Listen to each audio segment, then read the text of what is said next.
What's up, guys? UFC is back. We've had a small break, and it's okay. We're now going to China, where we will be greeted by Xi Jinping, and he will honor us greatly with our Yujans. But, we're going to jump right into this breakdown video. We have an exciting main card with some not so good prelims, and I'm here to break down every single fight, starting with the early prelims, ending with the main event. And we are in China, so you know what that means. Here in the US, bright and early wake up time for the fight cards. 4 a.m. here on the East Coast. Prepare yourselves.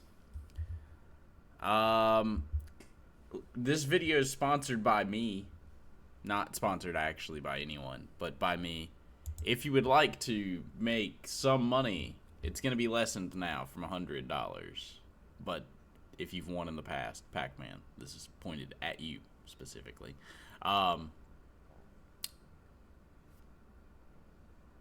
The $100 will still be relevant, but I'm going to lessen it to like 50 for every numbered event until I get enough monetization on YouTube to pay you guys consistently. So all you have to do to join my Tapology Pick'ems group is come over to tapology.com/groups/2048. It will be linked in the description. This is for every single numbered event. I do this. It's a competition on Tapology in my group. If you win my group, you then make $100, which will be now lessened to $50. So, as an example, we will jump back a few events to UFC 328. Rambu was the winner, didn't accept it or anything, so we're going to move on and, give out the next one at 329 whenever I have officially paid Pac-Man. But Pac-Man 77 has been a winner very often because he's a very good picker. And I owe him a good bit of money. So what you do is come over to tapology.com/groups/2048 right up here. Join the group. Make your picks like we're about to do. And then save them. Anyways, let's get right into these picks. And we go with the first fight of the night, which is Loma Lukbume versus Jacqueline Amorim. And we immediately get the visit from Lemon here. And as an expert of women's fights on this channel, we go right to the expert himself, Coin, to decipher the fight. It's leaning, for some reason, Loma Lukbume, which I am not... I'm not a fan of this. When it comes to... Stop licking! We go through this so often, dude. Chill. I'm not even touching you that hard. You're literally just barely getting touched. See? You're purring. You're literally purring. Now calm down. Alright. So, the Coin has officially picked Loma Lukbume. I'm not a big fan of this. She hasn't beaten very good fighters. I mean, neither fighter has. So, you know what? Loma Lukbume, what do you win by? Looks like decision. We move on. We move on. We've got Kangji Zhu versus Rodrigo Vera, since we're in Peru.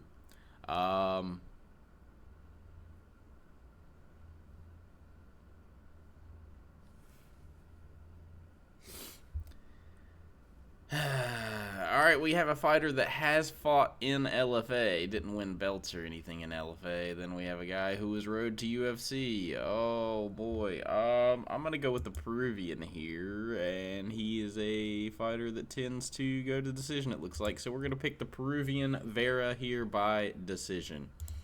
Not gonna think too hard on this because it's a road to UFC fight. We tend to go against the guys from road to UFC unless they are Australian. And next, we move to another women's fight. Like I said, expert on this channel of women's fights. We consult the coin. It's going with, the fight is Angela Hill versus Jingnan Zhang, I'm going to assume. And we're going to be picking Jingnan. Jingnan's a 1FC fighter. Tends to win her fights by decision. I almost feel like here, against Angela Hill, who tends to lose by decision, you just go with the flow and say this fight's going to be a decision. It's going all 15 minutes. We don't know who's actually going to win this fight, but the coin did say Jingnan. So, I mean, it's been like 90% accurate on the year with women's fights, so I can't go against it here. Gonna go with Jingnan. Next, we move to Ray Saruya versus Louis Garule. Ray Saruya, a women's flyweight fighter, versus Louis Garule, a flyweight fighter. I almost feel like you flipped the coin. I'm gonna test it to see what it gives out here. It's going with a Louis Garule fight here. Or a Louis Garule win. Kind of tough. I was thinking Ray Saruya might be able to get Garule down, but if he can't, the grappling or the striking advantage is really in favor of Louis Garule here.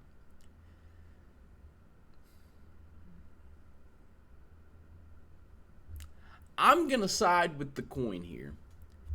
I'm going to pick Louis Garule by TKO in round number 3. You know what? No, unanimous decision. I could see this backfiring pretty heavily because I could see Ray Saruya getting some back control here. I could see Garule getting taken down several times and just controlled enough to lose the fight straight up. But I do think the more effective strikes are going to be landed by Louis Garule. I think he should be able to stop some of the takedowns, the majority of the takedowns from Ray Saruya. Now, whether he gets back up quickly or not, that's the real questions. Holy. Got real excited about this fight for a second, so maybe I should take a quick look. I mean, he does kind of just lose to strikers and Jesus Aguilar, which is not a good loss in my opinion. You lost to a real small flyweight.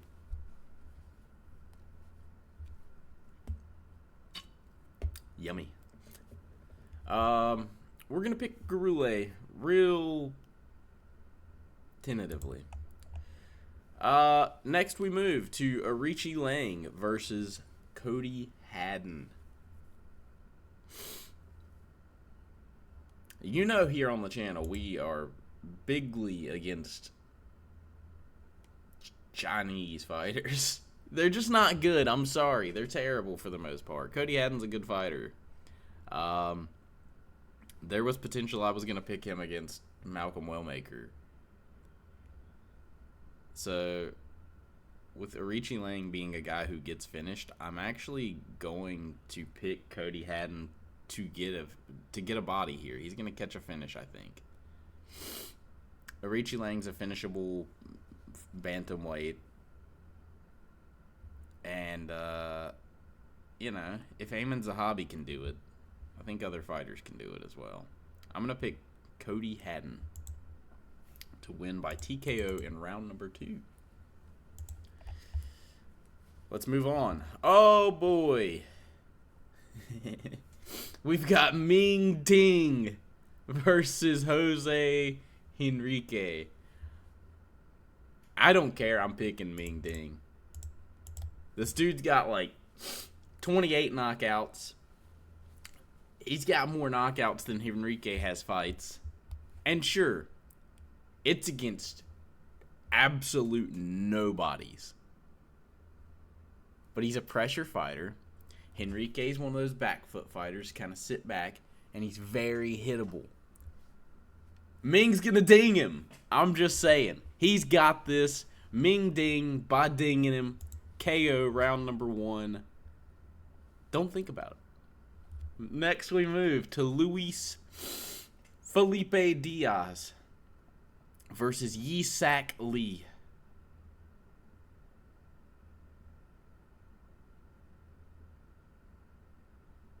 I'm picking Felipe Diaz by submission. I'm going to say round number 2. He's going to cook the South Korean here. I do like South Korean fighters, but there's just not enough experience against the relevant fighters. I mean, we've got a 5-2 guy is the last guy he beat, and then a 2-3. These are not good looks. Then 1-2 was his last. Oh God! See, just get me out of here. Diaz by submission, round 2. Next, we move to Sumer Darji versus Alex Perez.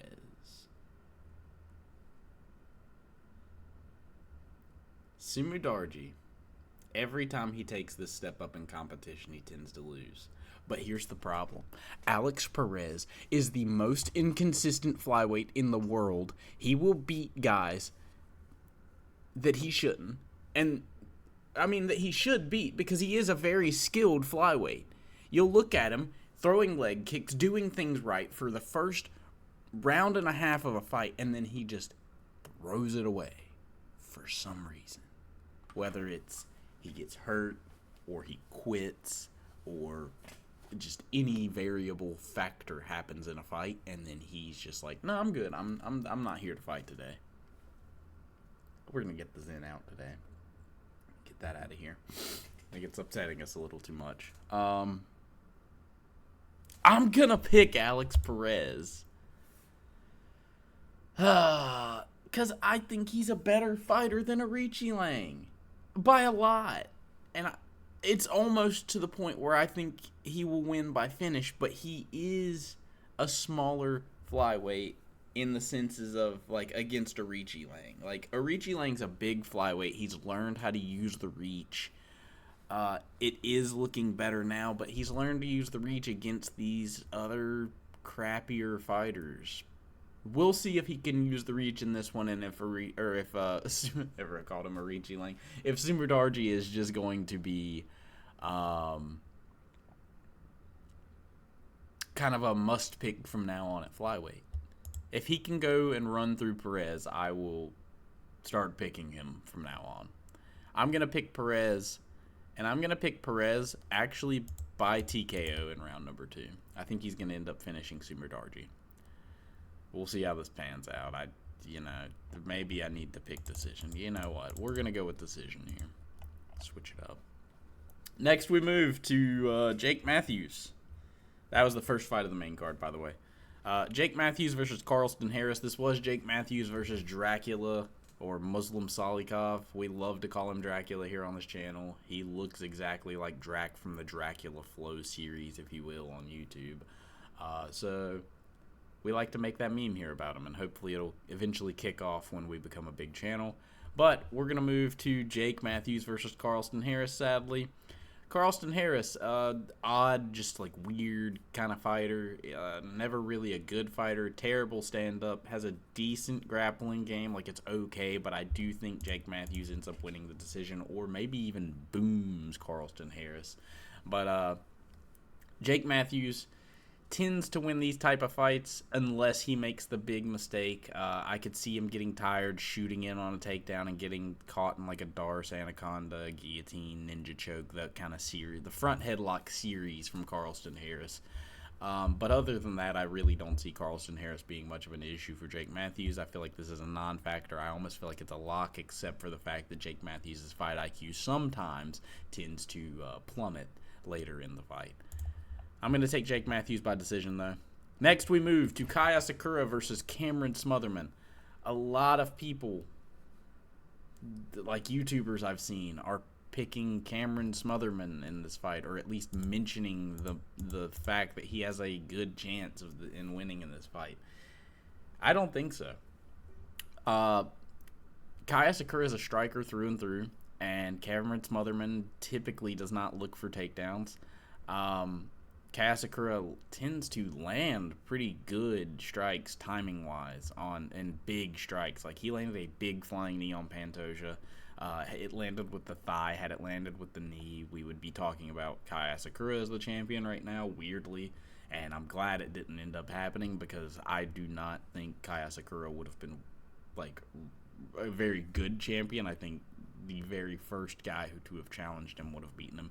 But anyways, enough about that. I think that the cut to flyweight was killing him, because over in Ryzen, he was a bantamweight for years, if I'm not mistaken. He had not been a flyweight in a long time, moved down to flyweight to come to the UFC, and was getting exposed by lighter man skill. Now he's moving up. He's going to bring the lighter man skill up, and I think he is going to knock out Cameron Smotherman either in the first round or the second round. I'm going to actually switch my pick to the first round, even though we're at bantamweight, and the second round's probably a little more smart to pick it by. I'm going to pick Kaya Sakura by round 1 KO. Next, we move to a fight where I think we're going to get a KO yet again, even though Sergey Pavlovich has been on this decision streak as of lately. I think that Talison Teixeira is one of these tall, noodly heavyweights that you cannot trust him to have any type of defense. You have watched Alex Pereira in the gym boom this guy with short shots. Pavlovich has a longer reach than Pereira. He's shorter with a longer reach. I love that already. That's one of the big things on this channel that I like, is the dude that's shorter with a longer reach. It almost always pans out as a victory for that guy. I'm going to pick Sergey Pavlovich to get this done in round number 2. If he doesn't get it done in round number 1, he is going to murder Talison Teixeira in round number 2, because Talison Teixeira has no gas tank. I honestly think this will be done in round number 1, so I'm going to switch that back. I am worried that the patience of Sergey may draw this into round number 2. And maybe Teixeira is not so tired like he was in the Tai Tuivasa fight, where Tai Tuivasa kind of comes forward and will wear you out with his pace based on fatness. But anyways, we're not going to think about this one too hard. It's going to be a Pavlovich round 1 or 2 KO. Next, we move to the co-main event of the evening. We've got Mingyang Zhang versus Alonzo Menifield. I am just one of these guys who I will never pick Alonzo Menifield, so I'm going to pick Mingyang Zhang. Mingyang Madness is back, and he is going to come out here with a round 1 KO. Alonzo Menifield comes out with a bad game plan, typically does not stick to it, swings big, gets counterstruck, and Mingyang Zhang has a blockhead. Sure, you could say Menifield does too, but that his blockhead has been through a ringer of getting hit. I mean, every time he goes out there and loses, he gets finished. So I've got Mingyang Zhang by KO. I think it's going to be a violent fight, though, so watch that one. Speaking of violent fights, we've got Song Yadong versus Davidson Figueiredo in the main event. I think that this will be Davidson Figueiredo's last relevant fight in the UFC. I think Song Yadong is going to either get a decision or TKO him in the later rounds, but Davidson Figueiredo has been one of these guys who's proven to not really get TKO'd ever. Davidson is shorter with the longer reach, so that could play a big factor here, but I just don't see it working here. His age, the age factor is huge. Song Yadong's a massive bantamweight. I think Song Yadong gets it done by decision, by TKO, one of the two. I'm going to pick decision officially. Yeah, I'm going to pick decision. All right, so let's go back through the picks. Song Yadong, a lock. 80-90% pick. I think he's got this. Mingyang Zhang at 70%. I think he wins. Let's go back over it. I've got Song Yadong by decision. I've got Mingyang Zhang by KO round 1. Pavlovich by KO round 1. Kaya Sakura by KO round 1. Jake Matthews by decision. Perez by decision. Diaz by submission round 2, Ding by KO round 1, Haddon by KO round 2, Garule by decision, Zong by decision, Vera by decision, Lukbume by decision. All right, saving the picks. That is how you enter the numbered events competition if you want to on our on this channel to make the $50 that I've now switched it to. That's it for the video, guys. Like, comment, subscribe, share it. Please help me out in any way, shape, or form that you guys can. Tune in for the fights. We might have a fight companion going this weekend. It is 4 a.m. for these fights, so I might not be doing that. Anyways, guys, enjoy the fights. There are very good fights on this card. Anyways, have a great day, and I will see y'all for the fights, if not next week for the fights. We'll be breaking those down too. See y'all later. Goodbye.